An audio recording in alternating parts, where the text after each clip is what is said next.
we're here to learn from the guys or the folks at DigitalSG. You have Henry here, who will tell us all about what they're doing over there, how they support clients to increase leads, and actually they're providing masterclasses for this as well.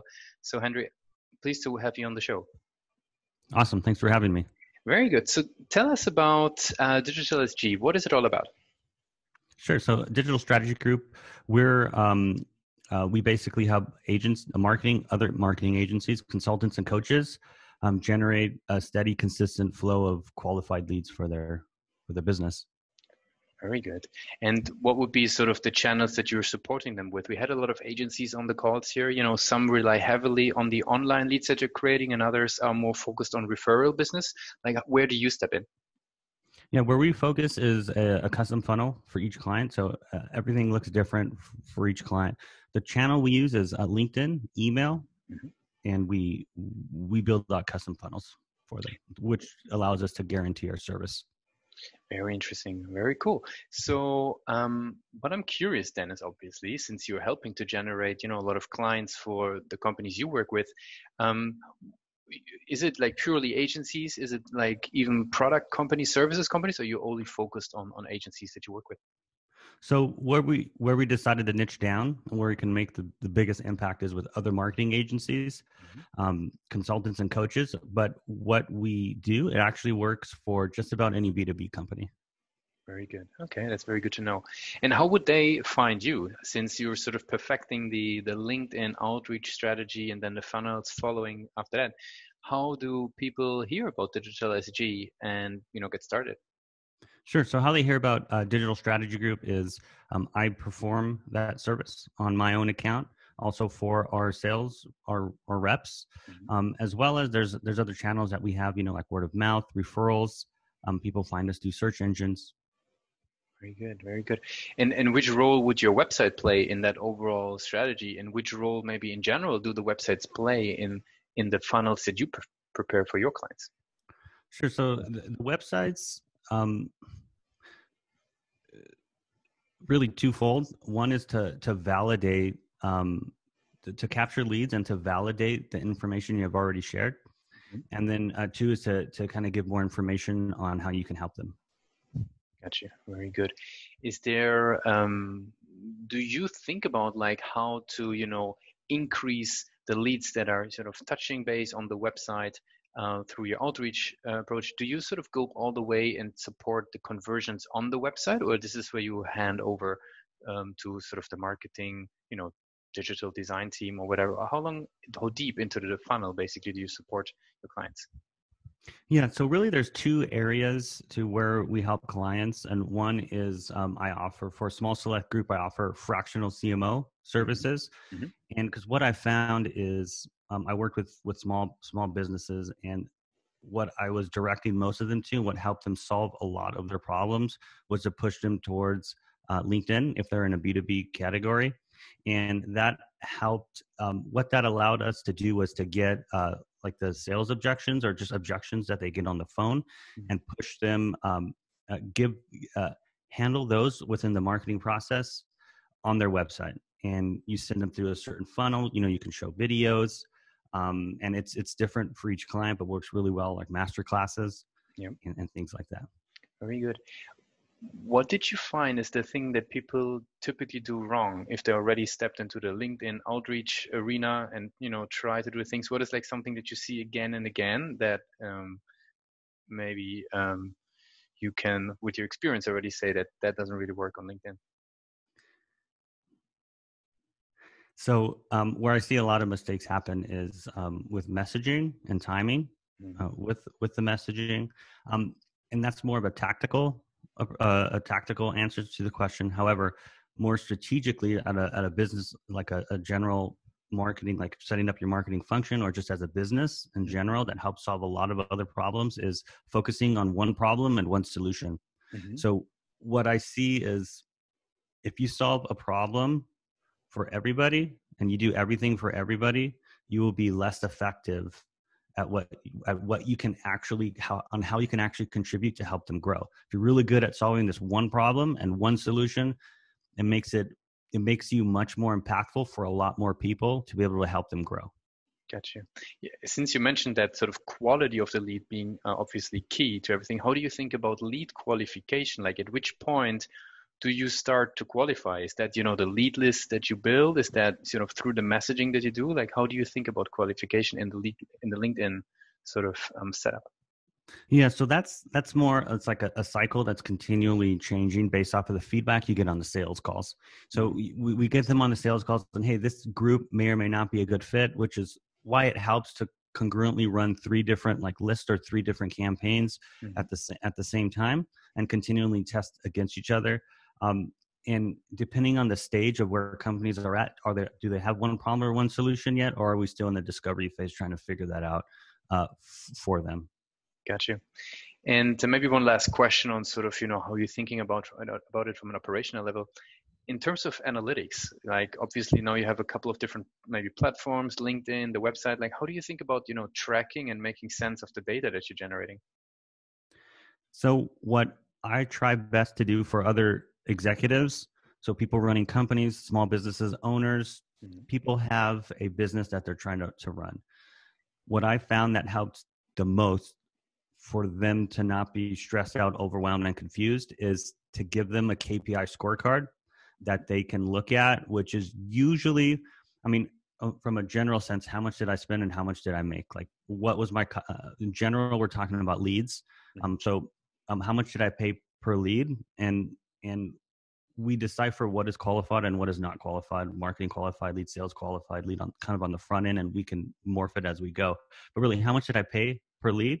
How much did I pay to acquire a customer? And how much is that customer worth to my business? For the lifetime value, customer lifetime value. So those are the kind of 3 major metrics. And depending on, that's usually what we can use to scale a company. Gotcha. The last question on the sort of analytics side of things, since you talking about the funnel there from LinkedIn through marketing materials, might it be the website, might it be other platforms? How do you think about conversion rate? Like is that something that you actively look at as a metric to improve on the websites? Yeah, absolutely. I think everything revolves around a conversion rate. If we don't have that data and we don't have the proper if we don't have it mapped out to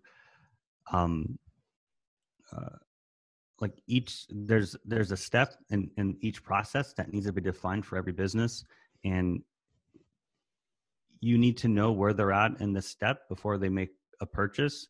And so we really need to identify what step they get stuck in and why, and handle it. So, just boosting someone's conversion rate, let's say from 5% to 10%, that's a lot of revenue. So once you get like the process and the system going, there's a few things you can tweak within the system, and it just takes experience. And I've been doing this since 2005. So it's a little easier for me to just look at something real quick and be like, dude, tweak this. So some companies, it can make them millions and millions of dollars by doing a few of those tweaks. And in your scenario, it holds true actually for the whole process, right? Each step of the process has its own conversion rate. And then you can tweak all of them. Yep. Very interesting. Cool. I would be curious to learn about you as a sort of business leader a little bit. So maybe tell me, how would you define the goal of your role? Like, is there a certain KPI? Is there a certain mission that you're following? How should we understand that? Yeah. So for me, to just in a general sense, like outside of what exactly I'm doing here with LinkedIn as a service or fractional CMO, how me as a human being, I like to contribute, and how I was built to contribute in this world that isn't going to change is, one, I like to make other people better, other people and things better, as well as myself, and working together towards a common goal. And also I'm good and gifted, and I can help problem solving. So I can also make the complex very simple for everyone to understand, and we can all move forward together. And is there a way how you try to sort of like quantify this for yourself, like measure it in any way? Well, how I decided to move forward with that was the role that I decided to play within my business. And that's what I focus on. So there's other things that are more data, facts, and details, or if I just need someone to take a same action over and over and over again, that's not necessarily my strength. and it can tire me out quickly. So then I get other people to do that and to help out with that. Very good. What would be the type of content that you consume, or maybe the places where you go to upskill and learn and educate yourself further? So there's a lot of content out there. What I've done in the past is I also hire other consultants and coaches, and other industry leaders, like purchase their programs, also in part to make me a better human being and a better marketer. So I mostly stay away from mainstream stuff unless it has to do with a topic or conversation that I need to have with a client, or there's just certain things that I need to stay abreast on. And of course, maybe 10 to 20% of what I do is just all the normal mainstream stuff out there with Google searches, looking at, search engine land, whatever, there's hundreds of websites out there, and I do my best to focus on what matters and not get kind of off course. It's easy to do that. Any nugget, any resource that is maybe like a little bit under the radar that is really helpful for you? The most helpful thing that's been to me was I really seek out people who've been there before from what I'm trying to do, and I get them to help, and I ask them to help me or work it out somehow, whatever it may be, whether it's monetary or whether we're just friends, or whether I help them in an area, they help me in an area. Nobody knows everything, but I try to what I'm trying to accomplish with that next goal. I try to get someone who's already been there, done that, and get them to help. Got you. What would be a topic where you recently sort of, focused on and really deep dived into and did maybe those type of steps? Yeah, how to become a better coach. So when I'm speaking with clients, and I've taken a lot of personality and profile tests and things like that to understand some of this, but I can sometimes just want to tell people what to do versus helping them discover it on their own. And it's more of a personal development thing, but also in order for me to best contribute to them and make them better, sometimes they need to come to that conclusion on their own, and I need to help them figure it out. And so it's just a lot more powerful for everyone, and it sticks with them, and they take and they run with it. Because I'm just the guide, right? Kind of like the story brand thing. I'm just a guide guiding them through, and I'll just make sure they don't fall off the edges, and I'll make sure they're moving forward, and we're going to get there. Very good. Okay, so since we're slowly already approaching towards the end of the interview, now I would have a couple of rapid fire questions for you. We usually have, one sentence, one word answers. Are you ready for those? Ready. Very good. So for your company, what's the first thing that comes to mind when I say the word marketing operations? Henry. For your company, what comes to mind when I say the word sales operations? Team. What's the one single thing that you're focused on the most at the moment, or your company is focused on the most at the moment? Lead generation for agencies. If there would be no boundaries in technology, what would be one thing that you want to have fixed for your clients today?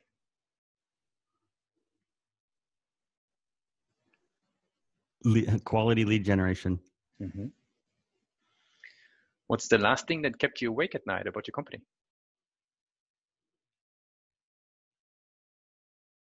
Not doing my best. And very last question, if this would be your first day starting the company, what is one advice that you would give yourself? Start with one problem and one solution. Get really good at it. You'll have much more impact. Very good. Henry, I really appreciate that you took the time and guided us through what you guys are doing over there, how you support your clients, how you're thinking about sort of the complete funnel from platforms such as LinkedIn down to becoming actually a lead, and also about you personally, how you've been growing and where you learn. And I really appreciate that you took the time for us to be in this episode of PathMonk Presents. Yeah, man. Thank you. I really appreciate you having me on. Thank you.